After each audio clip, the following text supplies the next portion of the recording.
V Sevnici so bogatejši za pester nabor knjig slovenskih in avstrijskih avtorjev in avtoric. V prostorih mladinskega centra, kjer je potekala slovesna predaja, so jih takole predali namenu. Te knjige bodo v prvi vrsti so pristale v mladinskem centru, imamo jih pa željo podeliti vse šole v občini Sevnica, nekaj izvodov tudi knjižnici Sevnica, v nadaljevanju pa verjetno bodo našle tudi nekaj kosov mesto nagrado. KŠTM Sevnica je prejel knjige v vrednosti 4.000 evrov.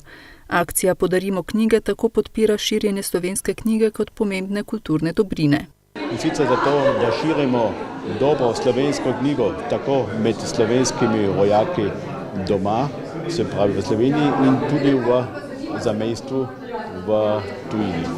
Mohorjeva družba v Celovcu slovenskim nevladnim organizacijam in ustanovam knjige v sklopu akcije podarja že od leta 2002. Skupaj je bilo podarjenih že 53.000 knjig v protivrednosti približno 900.000 evrov in s to akcijo želimo nadaljevati tudi še naprej. Podarimo knjige raznim inštitucijam, ustanovam, šolam, tudi karitativnim ustanovam, predvsem pa v zadnjih letih tudi društvom in društvom izven meja Slovenije, se pravi slovenskim ustanovam.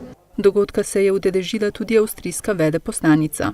Sem zelo rada, da sem danes v Sevnici pri tej akciji Podarimo knjigo in tudi Mladinski center Sevnice je del tej akciji, ko je podpira urad zvezdnika kanclerja na Dunaju in tudi Mohorjeva družba v Celovcu.